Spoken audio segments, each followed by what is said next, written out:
किसान साथियों, आज हम आए हुए हैं गन्ने के खेत में। गन्ने के खेत में एक रोग बहुत तेजी के साथ चल रहा है। गन्ने का पीलापन कई खेतों में देखने को मिल रहा है और पीलापन के साथ साथ में इस गन्ने का विकास भी बढ़ नहीं रहा है। यहाँ पर हमने देखा है कि हमारे जो किसान भाई हैं, बहुत सारा इसमें मटेरियल डाल भी चुके हैं। जैसे कि कोई बता रहा है कि इसमें एनपीके की कमी है, कोई बता रहा है कि इसके अंदर माइक्रोन्यूट्रंस की कमी है, कोई ह्यूमिक के बारे में बता रहा है और यहाँ तक कि देखा जा रहा है बहुत से हमारे किसान भाई ऐसे भी हैं जो इसको, कुछ लोग लाल सड़न के नाम से भी जानते हैं। तो लाल सड़न के बारे में बताते हैं कि पक्का बोइंग लग गया है, लाल सड़न लग रहा है, कोई क्या बता रहा है, कोई क्या बता रहा है। लेकिन एक चीज़ का आप आज जान लीजिए, खास करके अभी मैंने एक खेत को देखा था और अभी हमारे जो पीछे आप ये गन्ना देख रहे हैं, ये गन्ने की बढ़वार तो काफ़ी तेज़ी से है, लेकिन इसके जो दाईं साइड में है, इस गन्ने का विकास बिल्कुल भी नहीं हो रहा है। पीलापन भी इसमें काफ़ी देखने को मिल रहा है और बहुत ज़्यादा जब टेम्परेचर हाई होता है, अभी धूप का जो टेम्परेचर है, ये जब गन्ने पे पड़ता है तो इसके कारण इसमें एक रोग बहुत तेज़ी के साथ फैल रहा है, जो बहुत कम किसान भाई इसको समझ पाते हैं। और वो करते क्या हैं कि ज़मीन में बहुत सारी चीज़ें डालते हैं, लेकिन फिर भी गन्ना उनका बिल्कुल भी विकास नहीं करता है, गन्ना बैठने लगता है, गन्ने में पीलापन बिल्कुल बना रहता है। आखिर गन्ने में पीलापन के कारण क्या है और आखिर आपका गन्ना चल क्यों नहीं रहा है, बताएंगे बहुत कुछ। आज ऐसे टॉपिक के बारे में बात करेंगे। तो अगर आप हमारे चैनल पर पहली बार आए हैं तो वीडियो को लाइक और चैनल को सब्सक्राइब ज़रूर कर लें, ताकि आने वाली वीडियो आप तक ज़रूर पहुँचे। चलिए अब चलते हैं जानकारी की तरफ। सबसे पहले आपको एक चीज़ का ध्यान रखना है किसान साथियों, अगर गन्ने में आपके पीलापन बिल्कुल बना हुआ है, पक्का बोइंग जहाँ पर लोग कह रहे हैं पक्का बोइंग बिल्कुल भी नहीं है। दरअसल अभी जो टेम्परेचर जो हाई है, इसकी वजह से इसके अंदर थ्रिप्स और माइट का प्रकोप देखा जा रहा है। बहुत सारे गन्नों में थ्रिप्स और माइट, इसको दूरबीन द्वारा अगर आप देखेंगे तो रस चूसक कीट कोमल पत्तियों का रस चूस कर उसके जो प्रकाश संश्लेषण की जो क्रिया होती है वो बाधित होती है, तो वहाँ पर पीलापन देखने को मिलता है। और बहुत से गन्ने में अभी देखा जा रहा है कि पत्ती ऐंठ रही है। जहाँ पर पत्तियाँ ऐंठ रही है और कुछ महीन महीन धब्बे से भी दिख रहे हैं, तो लोग कह रहे हैं कि इसमें लग रहा है कोई फंगस का अटैक है, कोई क्या बता रहा है। लेकिन फंगस का अटैक नहीं है, न इसके अंदर माइक्रोन्यूट्रंस की कमी है, न एनपीके की कमी है, कुछ नहीं कमी है। इसके अंदर अगर कमी दिखाई जो दे रही है गन्ने में, ये है थ्रिप्स और माइट। थ्रिप्स माइट के लिए बहुत से हमारे किसान भाई, हमने देखा है कि फिप्रोनिल एमीडिया का भी स्प्रे किया है। मैं आपको बता दूं, अगर आप फिप्रोनिल या एमीडिया का स्प्रे कर रहे हैं तो उससे भी आपको रिजल्ट देखने को पूर्ण रूप से नहीं मिलेगा। दरअसल हाई टेम्परेचर में माइट्स का जो प्रकोप है वो 60 से 65% होता है और 35% उसके साथ में थ्रिप्स होता है।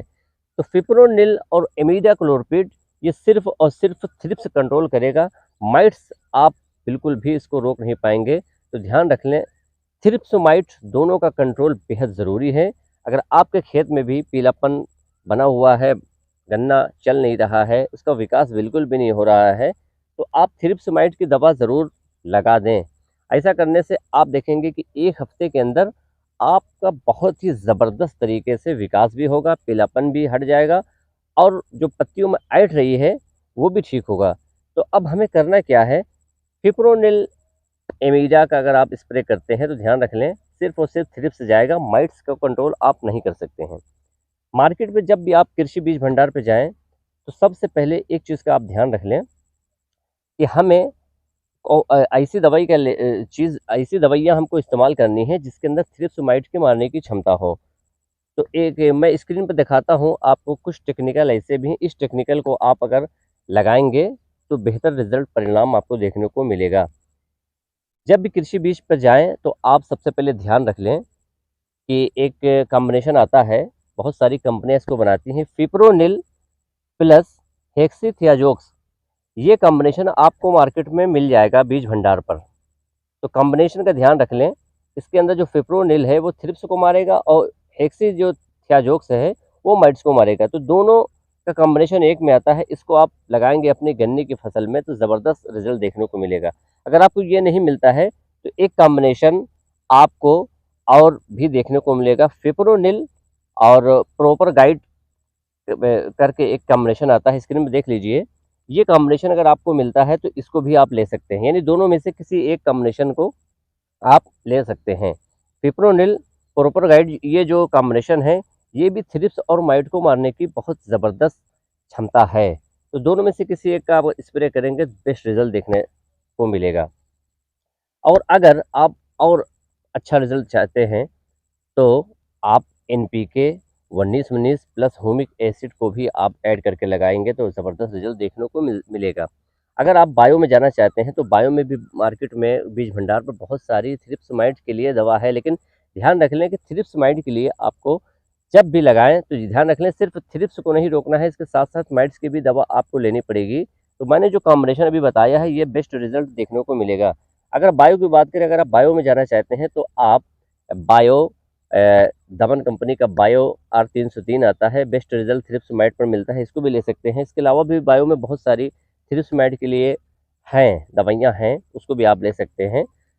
तो अगर आप अच्छा रिजल्ट पाना चाहते हैं अपने गन्ने की फसल में, क्योंकि टेम्परेचर गर्म है, थ्रिप्स माइट का अटैक बहुत ज़्यादा है, लोग समझ नहीं पाते हैं कि इसमें कौन सा रोग है। तो ध्यान रख लें, अगर गन्ने में पीलापन, गन्ने की पत्तियां ऐंठ रही हैं, अगर विकास नहीं हो रहा है तो समझ जाए यहाँ पर कि थ्रिप्स माइट का प्रकोप हो चुका है। बहुत से लोग अभी देखा गया है कि बहुत सारी चीज़ें ज़मीन में डाल दिया, बहुत सारी चीज़ें डाला है, लेकिन रिजल्ट नहीं आया। क्यों?